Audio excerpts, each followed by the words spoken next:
कभी लोकसभा में, कभी राज्यसभा में अनेक सरकारें हमने देखी, कांग्रेस पार्टी की सरकारें देखी, लेकिन आज जिस फूहड़पन का प्रदर्शन हुआ है वैसा पहले कभी नहीं हुआ। अध्यक्ष महोदय, ये विशेष अधिवेशन है, बार बार हमें याद दिलाया जा रहा है कि ये विशेष अधिवेशन है, ये संविधान में संशोधन करने के लिए बुलाया गया है, ये चुनाव सुधार के प्रश्न पर विचार करने के लिए बुलाया गया है। यहां तक कि हमें और प्रश्नों को उठाने से रोका जाता रहा।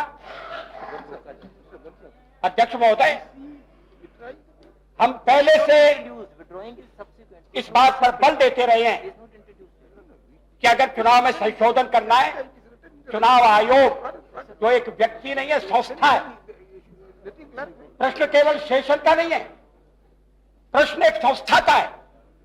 अगर उसके बारे में विचार करना है, कोई निर्णय लेना है, तो वह आम सहमति से होना चाहिए, मात्र बहुमत से नहीं।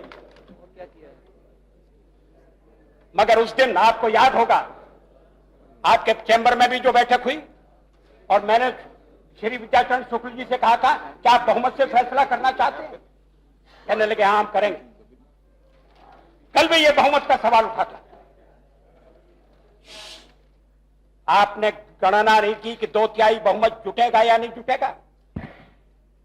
यदि आप 2/3 बहुमत जुटाने में सफल होते तब भी इस तरह से चुनाव सुधार के प्रश्न पर पार्लियामेंट का फैसला ठीक नहीं है। कौन दल है जो इसमें चुनाव सुधार नहीं चाहता? कौन दल ऐसा है जो चुनाव सुधार के मामले में आपको सहयोग देने के लिए तैयार नहीं है? हमारी तो शिकायत है कि गोस्वामी कमेटी की रिपोर्ट पिछले 4 साल से पड़ी है। धन की शक्ति बढ़ रही है, गुंडा शक्ति बढ़ रही है, पोलिंग बूथों पर छापे मारे जा रहे हैं, अनाप शनाप धन खर्च हो रहा है। ये मामले उठाए जाते रहे। इन मामलों के लिए सरकार आवश्यक हो तो कानून में संशोधन करे, चुनाव में सुधार करे। आपने ध्यान नहीं दिया। चीफ इलेक्शन कमिश्नर के रूप में एक व्यक्ति ऐसा आया है, उनकी हर बात से हम सहमत नहीं है, लेकिन वो अध्यक्ष महोदय, इस बार जहां जहां चुनाव हुए थे मैंने वहां जाकर देखा कि दीवारें इस बार रंगी नहीं गई हैं, पोस्टरों की संख्या घट गई है, बैनर भी कम दिखाई देते हैं। मंत्री महोदय प्राइवेट गाड़ी की तलाश में कर रहे हैं, तलाश में जाते हैं और सरकारी गाड़ी जरा दूर रखते हैं, कहीं शेषन की नजर न पड़ जाए। एक व्यक्ति ने सारी व्यवस्था को झकझोर दिया है और इसीलिए जनता में उन्हें व्यापक समर्थन है। और आप उनके अधिकारों को कम करने के लिए संविधान में संशोधन, विशेष अधिवेशन, और आपने गणित नहीं लगाया, गणना नहीं की, संख्या का विचार नहीं किया। आज सवेरे तक हम लोग कहते रहे कि इस तरह से विधेयक नहीं लाए जाने चाहिए। आज सवेरे तक हम ये बात कहते रहे और अध्यक्ष महोदय आप इस बात के साक्षी हैं।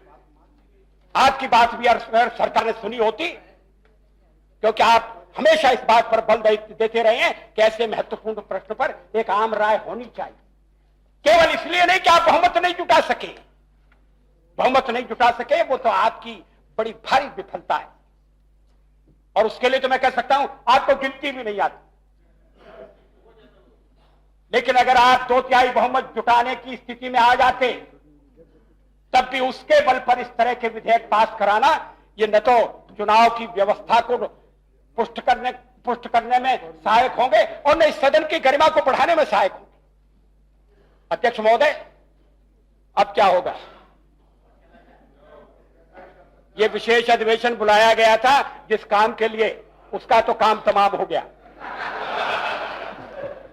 और वो भारद्वाज जी के हाथों ही अंतिम क्रिया होनी थी। इसमें भी कुछ विधि का विधान हो सकता है। और ये जो छपा, ये मिसप्रिंट नहीं था, मैं समझा ये मुद्रा राक्षस है। ये मुद्रा राक्षस नहीं है, आपने जानबूझकर इसमें लिखा था। और अब वो विड्रॉ की मांग लेकर आए। अध्यक्ष महोदय, मगर ये जो सदन के साथ खिलवाड़ हुआ है, पार्लियामेंट के साथ कई बार सरकार इस तरह से बर्ताव कर चुकी है कि जो पार्लियामेंट की गरिमा को बढ़ाने वाला नहीं। मगर आज तो सारी सीमाएं टूट गई। आज तो सरकार ने सारी मर्यादाएं ताक पर रख दी। इस सदन के साथ धोखाधड़ी हुई है ऐसा मालूम होता है। कौन इसकी सजा भुगतेगा? कौन दंड लेगा? अगर ये सरकार यही करना चाहती थी तो इसे भी सम्मान के साथ ग्रेसफुली करने का आज सवेरे तक रास्ता निकाला जा सकता। आप ये भी नहीं कर सकते। आप कॉन्सेंसस की बात कर रहे हैं, मगर कॉन्सेंसस के लिए जो वातावरण बनना चाहिए उसको बनाने में सहायक नहीं है। और अभी आप विड्रॉ की मांग कर रहे हैं। सदन के सामने बिल्कुल एंटी क्लाइमेक्स की स्थिति पैदा हो गई। इसकी सजा किसी को भुगतना होगी। अच्छा तो यह कि सरकार इस्तीफा दे दी।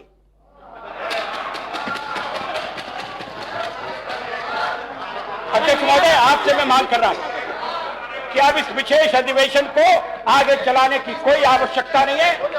आप हमारा अधिवेशन साइनेडाई समाप्त कर दीजिए।